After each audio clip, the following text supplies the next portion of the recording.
Hello everyone, my name is April Kamara and this is your Aries January 2020 reading. So, who am I? Like I said, I'm April Kamara. You can go to aprilkamara.com, you can look at some of my older content. I'm a life coach and a medium. I really enjoy using my gifts to help people just to connect deeper with themselves. Along my coaching journey, I actually discovered I was a medium, and mediumship readings were kind of my thing for a while. And now I just wanted to find a way to kind of connect with more people, but on YouTube. So I wanted to do little 2020 monthly readings for everyone. So this is for you if you have Aries, Sun, Moon, or Rising. The reason why I wanted to do these is because I'm technically not a tarot reader. So what I do, this is the only deck of tarot cards I've ever actually connected to and had a legit connection. I'm really forward about that. Sorry, I have sage over here and I'm just don't set on fire. I've had little mishaps before. So I'm just going to put it here so I can keep an eye on it. But basically, I may just edit this part out, honestly. So, Aries, Sun, Moon, or Rising. I'm not a tarot reader. This is not going to be read like a typical tarot. I only connect with this deck. This is the Hermetic Tarot. If you can see that, the Hermetic Tarot, I absolutely love it. I love its symbology. For whatever reason, traditional tarot doesn't speak to me, but this Hermetic Tarot really does. So what I'll do for each sign is I'm going to pull a card from this Hermetic Tarot.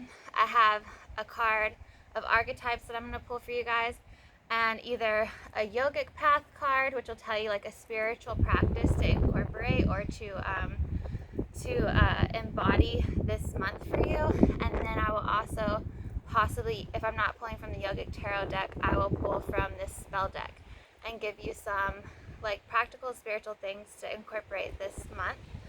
And it's all for Aries, Sun, Moon, or Rising. So let's go ahead and get started. Before we get started, I just want you to kind of put your hand over your heart with me, and I want you to set the intention that whatever's meant for you, you will hold.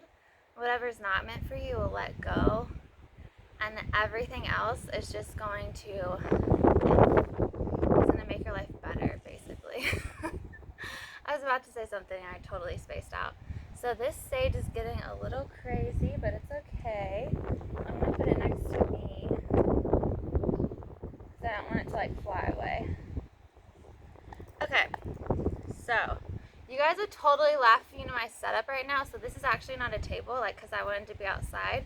I live in Florida, right? So this isn't a table. This is actually my rebounder that I set up. So this is just a little tapestry that I have in a rebounder with some stuff on it that hopefully holds it down because it's getting a little windy today.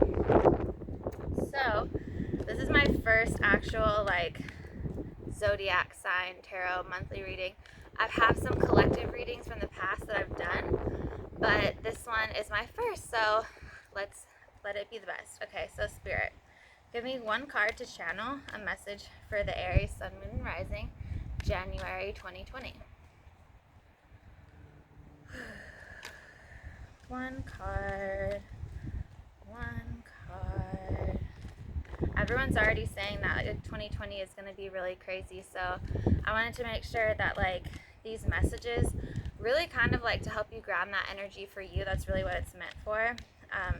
And the way I like to read tarot is I really like to look at it from the perspective of what Spirit's trying to tell me. I'm not really big on getting too deep into the actual meaning of it, just because when I first got my gifts, all I ever I had these little angel cards, and all I would ever get was trust your intuition, trust your intuition, trust your intuition. So I was okay, Spirit really doesn't want me to use cards right now, but if you're a psychic, you understand psychic energy, it takes a lot out of you. So sometimes having a card is really nice.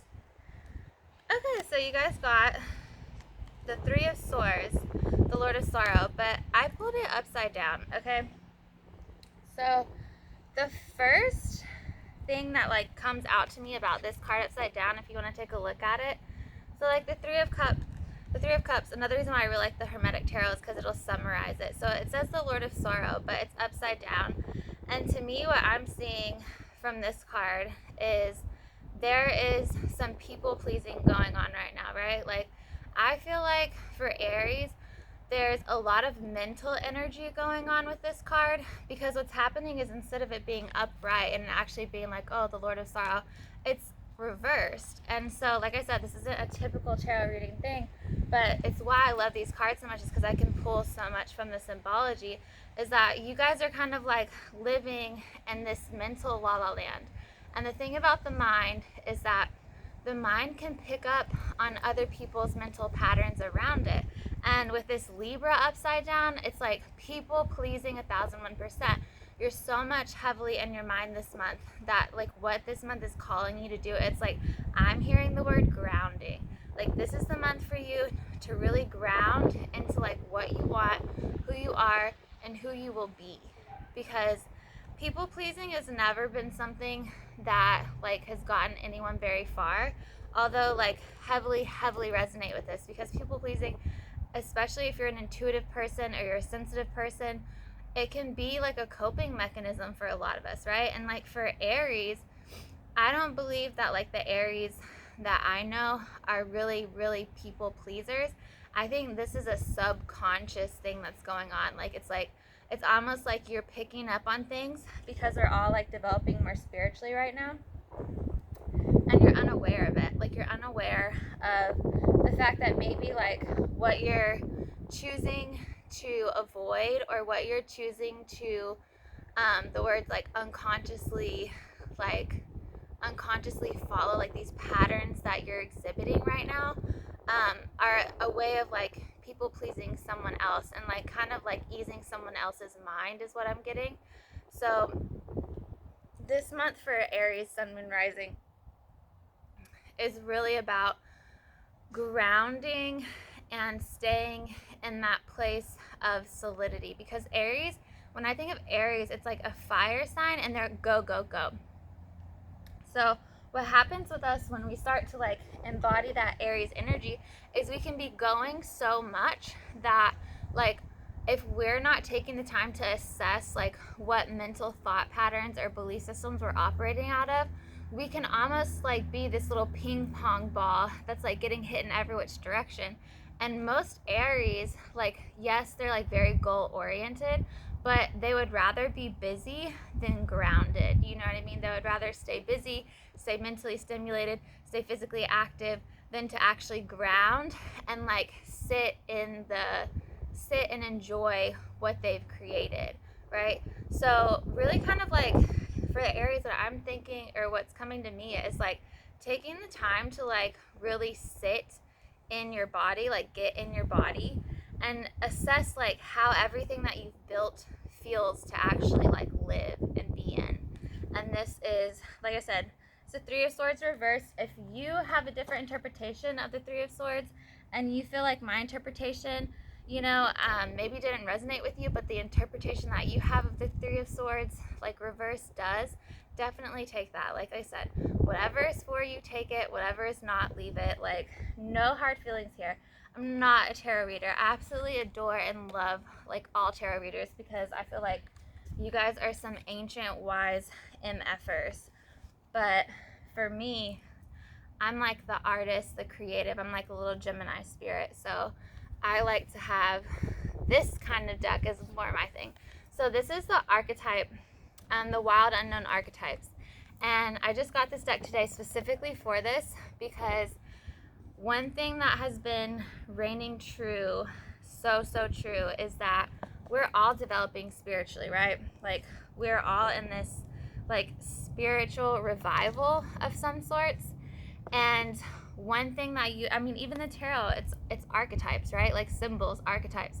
But what I really felt called to bring this deck out for is because we're at the end of our winter like time, right? Like January, February, come March, it's going to be springtime, and we're going to be wanting to create. We're going to be wanting to lay foundations to things. We're going to be wanting to like be those extroverted people. And one thing that is like really going to set us up for success that I've been like really feeling called, especially for myself, to do, is to assess like who we're like, what role we're playing in like the grand scheme of life. And that to me is 1001% like archetypes so much. And so I have the archetype guidebook right here. I probably will read like the light and shadow version, but first I'm just gonna do like I always do and just like channel a message for you guys, because yeah, like 1001%, I always have to trust like my intuition first thing, and I always do best that. Like, I'm the type of person, like, I hated going to school because I was like, why are you telling me how to think? Like typical Gemini, I know everything, right? And really, like, knowing everything is knowing nothing, because like the amount of information that's out right now is just ridiculous. So I have to rein myself in. But one thing that I have found is that my intuition is on fire. So this is the Aries January 2020 archetype. I'm not sure what this is going to mean for you guys. Really, this archetypes are not meant to be something. Oh my god, that's like the first archetype. The warrior. Of course Aries gets the warrior. Okay, I love this. Okay, I just got all the good feels from this, because it was just like what I was talking about before. So like your first like theme for this month is grounding, right? It's like getting out of your head and getting out of this like just strictly action oriented place, and really grounding and seeing like what is actually meant for you and what's not meant for you. And then of course you get the warrior card. Like, hello, it's such an Aries thing. Like, Aries are freaking warriors. You guys just are. I'm married to Aries. Hello. So this, to me, what this is saying, and it's like hello, it's got like the bull skull, it's got a little serpent around it, it has a little diamond on its third eye, and then like this little rainbow in between the horns. And to me, what that's signifying, honestly, is that you guys are in this place of really kind of like leading all of us like this year. You know what I mean? Like, you're in this place of like taking charge. Oh my god, the freaking cloud right now looks like an animal just like charging forward. I absolutely love it. It's so in alignment with like what this message is for you guys. But it's just like, think of like the stamina that you guys have and the ability to like really create whatever it is you want to create. And then at the same time, like, be this like guiding force, right? Like, you quite literally are a force. And then when I saw that little rainbow in between the horns, I was like, you guys are like light warriors right now. You know what I mean? Like, you're truly stepping into this place of, in a spiritual sense, like paving the path, you know? And I think that's like a beautiful thing right now, because we're in this time of like getting into a more feminine state as like a society, as a people. And it's like, you guys are the people who remind us that it's like, yes, like, but there's balance, you know, it requires balance. So to me, what this is saying for you guys is, yes, you're going to be required to ground, but you can still progress in a grounded state. It's just really embodying that ability that you have to keep going without losing yourself in the clouds, right? Without like letting your mental energy run wild. When your mental energy gets crazy, bring it back down and remember the warrior that you are, because you probably were in the clouds about these things because there were fears, because there were like, you know, past traumas, whatever. So you have to bring this warrior spirit in to actually integrate and to, you know, make sure that you're maintaining that fast-paced lifestyle that you enjoy, while still connecting to yourself, while still connecting to your spirit and to your body. So let's see what the warrior represents in here. Okay, so the light aspects of the warrior, and let me show you this card. I don't know if you got to see it. This is your card. So when in the light, you have fierce clarity, purposeful action, resolve, and resilience. Like, if that's not an Aries, hello. But when you're in your dark, you can appear to be like a threat. You can have like this savage energy, and sometimes you can abandon your mission and your values. And I think that's exactly what the Three of Swords is talking about. You know, as what I was saying before, the Three of Swords reversed, I was like, you know, sometimes it's comfortable for Aries to completely avoid their emotional side, their feminine side, just to keep going. And so this is really calling you to not get to that place to where you're almost in like survival mode. It's reminding you to like come back to your center and to make sure that you're not abandoning your mission or your values, right? That you're not just going for the sake of going. I love that. That was such a good reading for you guys. So what should I do, a yogic path or spell deck for you guys? I want to do the spell deck. Yo, this spell deck goes hard. I just want you to know right now. It like the very first card that I pulled, I was so triggered this morning. I was like, and I used the archetypes to like really help me to kind of ground what message was coming through.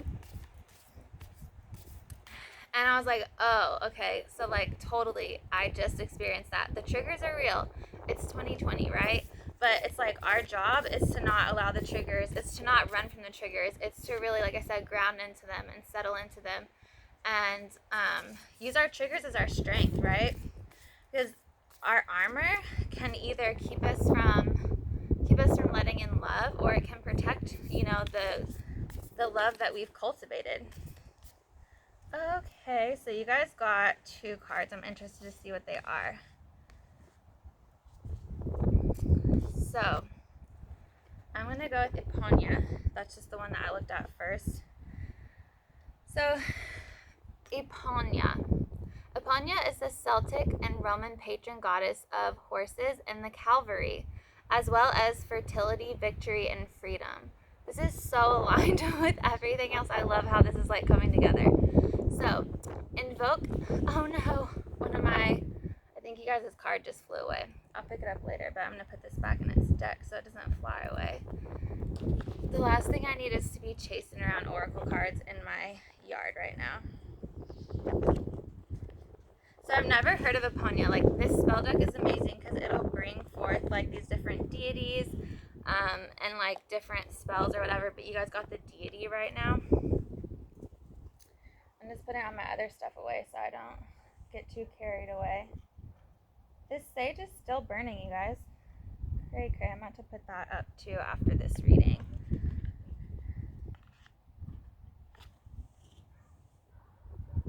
I mean, I guess maybe it's a good thing because I'll have to like cleanse the cards before the next reading, but oh well. I'll pick that up later. Okay, Iponya. Invoke Iponya's magic to birth new ideas or release fears and inhibitions. What were we just talking about? Go where horses roam and spend time around them, saddling up and allowing yourself to become one with this majestic creature. Find a very old horseshoe and place it on your altar during the Sagittarius moon or full moon. Repeat Iponya's name many times, imagining yourself fully unbridled and full of unbridled possibilities. Hang your horseshoe and a U orientation above your door or altar to receive all Iponya has to offer. That's so beautiful. I love that so much. I mean, horses, warrior, everything that we talked about. So this is your January 2020 reading. If you're wanting a more in-depth personal reading, if you're wanting a spirit guide reading, or just a Reiki session that really like helps you kind of like go multidimensional and understand like maybe where some of these blocks could be originating in different lifetimes so that we can gain perspective on like maybe where your blocks may be coming up from. I will leave all that information to connect with me further in the comments. Love you guys so much. Thank you for being a part of this. This is my very first video. I'm super excited. Let me know what you think in the comments. If you want to connect more, if you have any questions, if you had any aha moments, let me know in the comments. Be sure to like, share, and subscribe this video, and I will talk to you guys later. Have a good month. See you in February. Bye.